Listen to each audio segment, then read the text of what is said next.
So you don't recall being aware that the reason that President Biden wasn't taking a cognitive test was that it had been deemed that it would offer no political benefits? And I will also say that I wasn't part of kind of political strategy, because that was not part of my portfolio. And that was something that I was not, as a White House press secretary, was not capable of doing, or was part of my purview. And when you said to my previous question that you believed that it was up to the doctor for the president to take a cognitive exam, you're referring to Dr. Kevin O'Connor again? Yeah, he was the president's doctor, so I was referring to Dr. O'Connor. And he has a team. The president has a team of doctors. Every president does. It's not unusual. And Dr. O'Connor pled the fifth when he came before this committee. Are you aware of that? Yes, I'm aware. Do you have any knowledge of why Dr. O'Connor would plead the fifth? I'm assuming it's because he's a doctor, and just out of that's what would not be uncommon. That's what I believe. I have no idea. I can't speak to anything beyond that. Well, actually, Ms. Tomasini and Mr. Bernal both also pled the fifth in front of this committee. Are you aware of that? I'm aware. Same question. Do you have any knowledge about why they would do that? I don't have any knowledge. And to the question of it was up to Dr. O'Connor whether President Biden should take a cognitive exam. Maybe you already said this, but did you have a conversation with him about that? No. And so when did you become aware, or how did you become aware that Dr. O'Connor did not believe that President Biden required a cognitive exam? When it became a question, a very heavily asked question in the press briefing room. What's up, everybody? Welcome back to the channel. Okay, so continuing this saga. As a matter of fact, this is probably going to be the last segment of this particular series, because right after this starts the minority questions, which is the Democrats. They're going to start questioning her. And I kind of dipped into that just a little bit, and it's kind of milquetoast, if you will. They just basically talk about when Trump misspeaks. And, you know, I love that, though, because comparing and contrasting Joe Biden with Donald Trump is what? Like, there's not really much of a comparison. Like, Donald Trump just makes your average everyday missteps. Like, Joe Biden wasn't just stuttering, right? Like, we can all see that. We can all understand this. It wasn't just Joe Biden had a cold or Joe Biden had a bad day. It was, no, Joe Biden's cognitive functions were malfunctioning, if you will, and he could not speak half the time.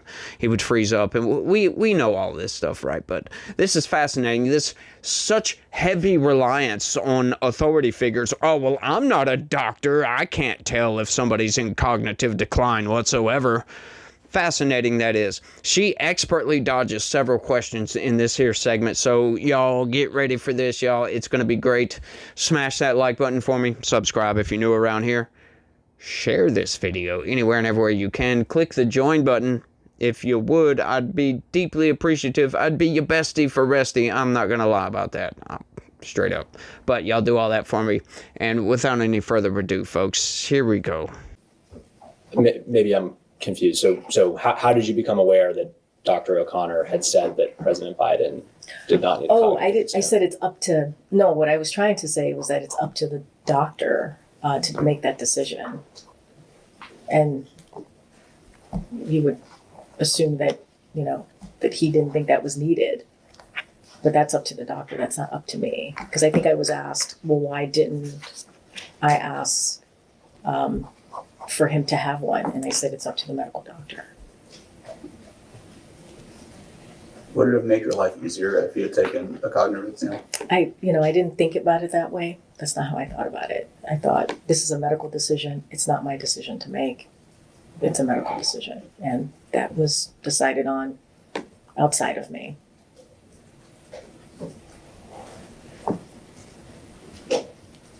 In your role as press secretary, did you advise on what you believed would help the White House regarding what you could tell the press? Or were you just given, or did you see your role as taking marching orders and delivering that message? I saw my role in making sure that the American people had the information that they needed.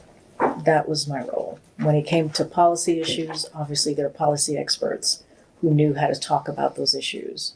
And I would certainly take their lead on those issues. And most of the things that I talked about was connected to a policy, connected to an issue that my colleagues would certainly play a role in on how we spoke about it.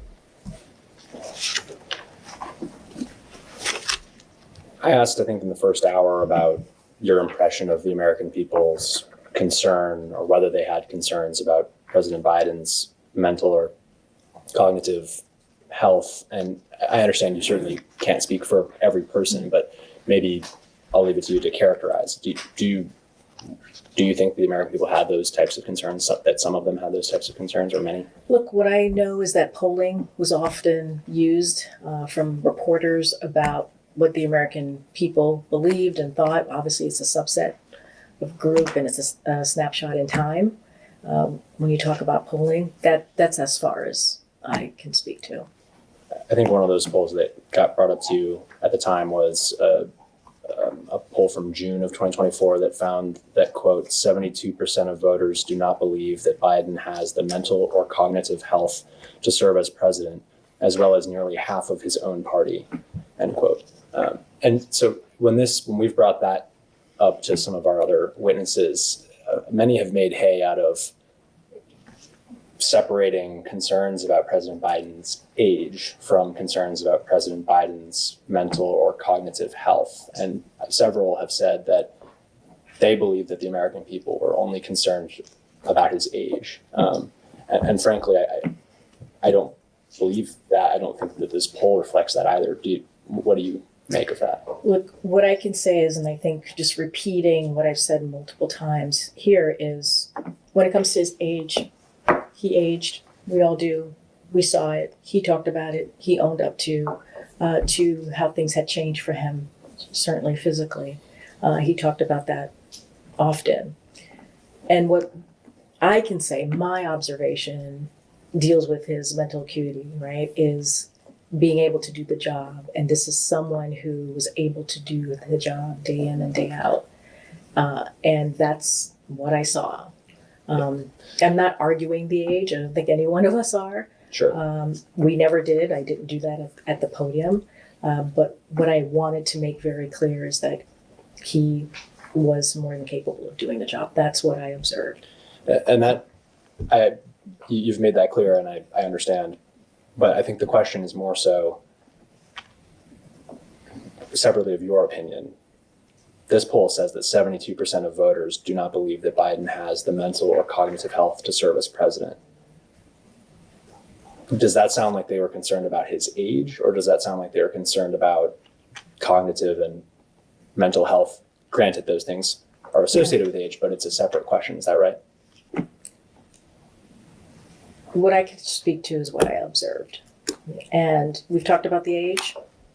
We've all been very honest about that, I think, and we're not trying to change that up, right? We Sure. have said this is someone who's aged. We all age.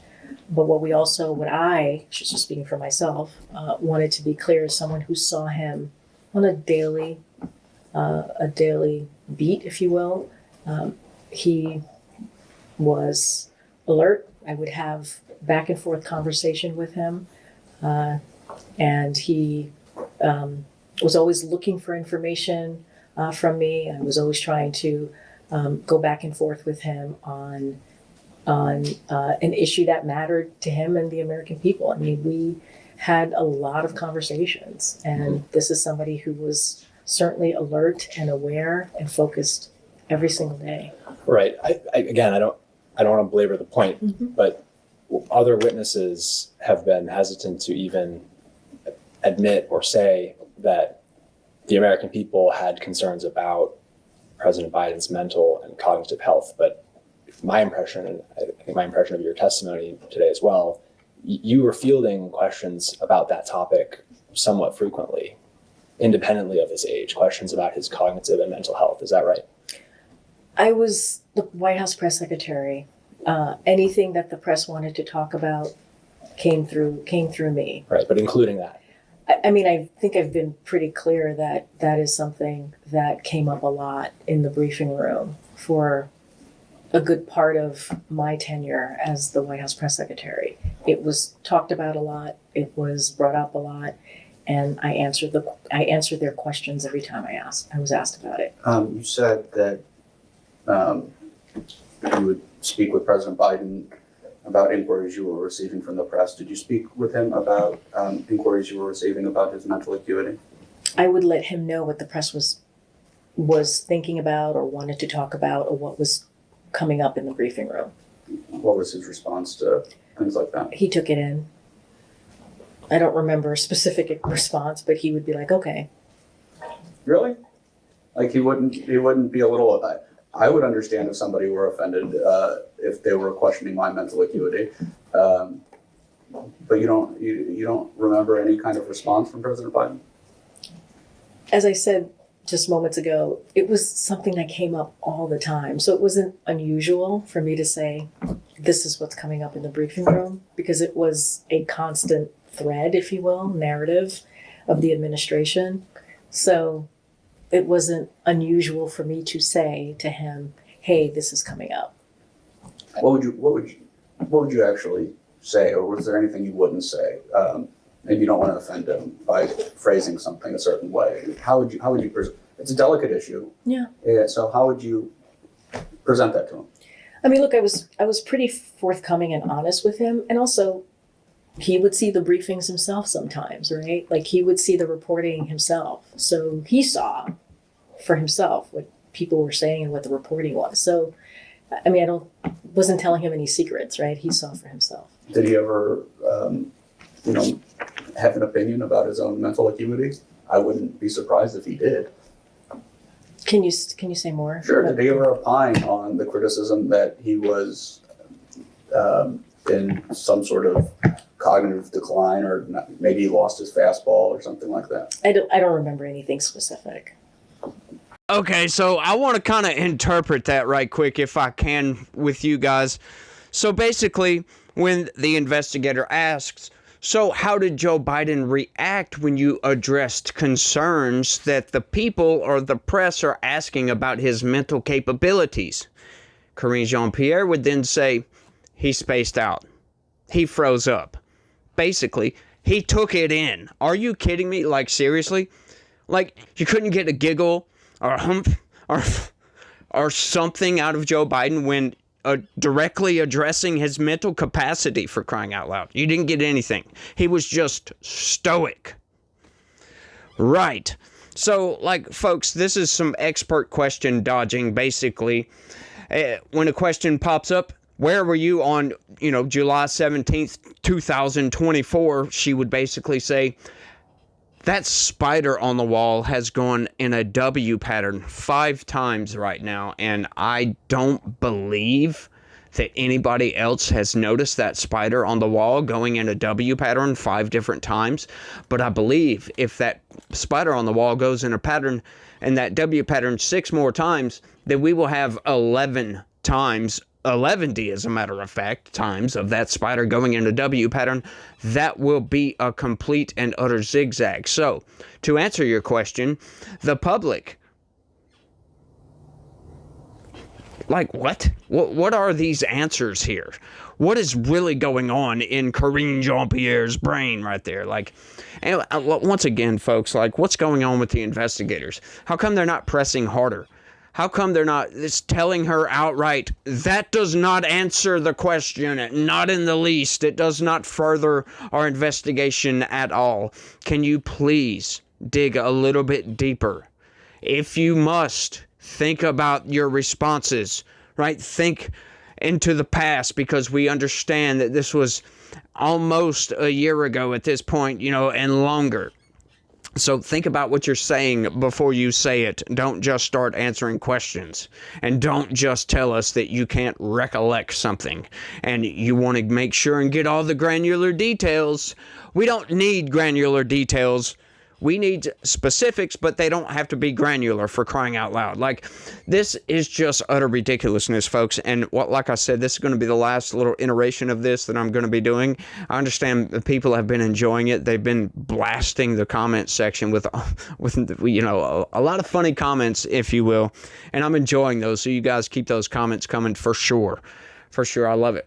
But, you know, it's an utter absurdity what is going on here, that nobody noticed that Joe Biden's mental capabilities were, like, not even close to being sufficient to run the country. Like, once again, if we compare and contrast Donald Trump to Joe Biden, there's a vast, vast difference, folks. Look, you know, Donald Trump does more press interviews in a week than Joe Biden did in a year. Donald Trump talks to reporters more in a day than Joe Biden did in 6 months. There would be weeks on end before we would see any sort of comment, anything from the president of the United States while Joe Biden was in office. But yet we'd be constantly getting all these executive orders, all these other actions. There's, you know, hey, hang on, he's working on some legislation, the infrastructure bill, or, you know, Build Back Better, or whatever it may be that's coming up. And it's like, hang on, who's actually doing all this? Who is proposing all this legislation? Because when we look to the president, we can clearly see that he can't even make a speech from a teleprompter. He can't even complete the sentence, for goodness sakes. Do we really believe that this dude is writing up or even proposing a basic framework for infrastructure legislation? Do we believe that? Do we believe that he actually was cognitively aware that he was making all of the pardons, all of the commutations that he was making? Do we believe that, folks? No, we don't, as a matter of fact. Most people don't. Most people, before Joe Biden, before Joe Biden was even elected, we could tell that he was, hey, hang on, something isn't right here. Look, I'm not a doctor either, but I do have 2 eyes, and I do have a brain that I can think with, and I have practiced critical thinking skills, actually looking at something and breaking everything down. What is theory? What is speculation? And what is the truth? And trying to mesh all of that together to get objectivity, right? To get something. What's going on? You know, trying to fill in the blanks where we don't have the answers. We can all look at Joe Biden and tell that, hang on, he is not mentally capable of doing this job. He was not mentally capable of doing any job, I don't believe, outside of Walmart greeter. Because you don't really need to be much as far as your mental faculties to be able to say, hello, how's your day going? You don't need much to do that, folks, and Joe Biden could have been excellent at that. I mean, he's got a good jawline, or he used to have a good jawline. He's tall. He's got a good stature, right? His gait might not be what it used to be, folks, but he is there, at least, somewhat. Maybe his brain isn't there, but his body is. His corporeal form. I love that, folks. Like we got from The Atlantic. I don't know if you guys remember this. I mentioned it in a previous video on this here subject. You know, The Atlantic come out with this news article before Joe Biden was even elected, and basically saying all we need is your corporeal form, Joe. We can run the government without your mental faculties in place. And I love it. It's fascinating to me that these people still think they can keep that wool pulled over your eyes, right? Like, they weren't doing a very good job. These people are incompetent, incapable, and just utter inexcusable, if you ask me. There's no excuse for any of this. You can't sit there and tell me that, you know, Joe Biden taking a cognitive test, oh, that's just left up to a doctor. You mean to tell me you're looking at this dude, you're interacting with Joe Biden on a constant basis, and you have zero concerns? Well, you're not a doctor. You didn't go to school for that, so you cannot base any sort of judgment on his mental faculties because you did not go to school for that? Are you kidding me? Like, these people just have no process for discernment, or at least that's what they're trying to make you believe. They have no process to discern differences in somebody's cognitive abilities or any sort of anything, right? Because, oh, you start talking about the climate. Well, you know, I'm not a climate expert. Talk about anything. Biology. Ask, what is a woman? Well, you know, I'm not a biologist, so I don't really know what a woman is. You could bring them literally a box of French fries from McDonald's, and they would tell you, well, I'm not a botanist, so I have no idea what this is. Some people call it food. It might be food. I'm not even sure that's what botany is. But anyway, it doesn't matter because I'm not smart, right? I'm not all that smart. I just notice patterns, folks. I just notice patterns, and I happen to use my mental faculties as critically as I possibly can, right? To notice things and point things out when I see them. I can and do observe manipulations on a constant basis. That's what I do on my normal videos, which, by the way, you guys go and check out my regular news videos. They're enlightening at the most, at the least. I mean, enlightening to say the best. You know, sometimes I backwards stuff say, so matter does it not. So, you know, it is what it is. But I think I've rambled on for long enough, y'all. I want you guys to let me know what y'all think. And you guys have been doing that. And I do appreciate all the comments that have been coming in. I've been loving every single one of them. Been watching all of it coming in. Except for that one guy. That one dude, man. That just, he come in, he was talking about, well, you know, I'm not going to subscribe to you. Like, okay. Because, clearly, you don't have a high IQ, and I'm looking for high IQ content creators. And I'm like, you know, most people don't go around proclaiming themselves to be high IQ. At least most of the smart people that I've ever come across, they don't tell you blatantly, hey, I'm smart and you're not. They don't say that because they exude intelligence. You can just tell by the things that they say, their speech, right? You don't have to have this vast vocabulary to be smart, to be intelligent. And it was so funny because when I responded with that, I ended my comment with, nice try, mid-wit. Oh my goodness, that ticked this guy off. Go check it out. I forget what video it is, but it's one of my other videos. If you go and find it, it's a very fascinating interaction. He went on this long, rambling diatribe about going to college and having a higher education and expanding your vocabulary and all this other nonsense. And I'm like, dude, you do know, right, that there is a vast difference between higher education, you know, being well educated and being intelligent, right? Like, clearly, I guess he didn't, because he thought just because you have a higher education means you're smarter than everybody else. He came off as one of these libtards that think that they're better than you. Like one of these people that actually dumb down their speech when they're talking to minorities. It's insane, y'all. Like, I read that study. That study is so fascinating, y'all. You should go. I believe it's a Harvard study where they actually discuss liberals, and it's predominantly liberals that do this. They dumb down their speech, and they code switch to try to go into, you know, urban speak or ebonics or whatever you want to call it, right? To talk to black people, essentially. And I just think that's so racist, right? I just do. I really think it is. Why are you going to change up your speech pattern? We notice a lot of Democratic politicians do this. AOC does this a lot. Hillary Clinton has done this a lot. Joe Biden has done this a lot. Kamala Harris has done this a lot. A lot of politicians have done it a lot. You know, that's one way you can tell when one of these politicians is just being a grifter, if you will. And look at that, folks. I've started on a whole nother soliloquy about some commenter, and I'm supposed to be ending the video. So you guys let me know what y'all think. Don't forget to smash that like button for me. Subscribe if you're new around here. Share this video anywhere and everywhere you can. Click that join button. You know you want to. You know you're thinking about it, right? You're thinking about it and you're like, yeah, I don't think I have $5 a month. And hey, look, I get it. It's tough times right now. The economy's garbage. Yeah, and I still support Trump because of it. You guys smash the like button, do all that good gob stuff. Hey, and look, guys, look, just remember this one thing, that, you know, God has a plan for all of us, right? We may not understand that plan. We may not even agree with that plan, but he does have a plan for us, and he does love each and every one of us out there. And there's always something in the works, folks.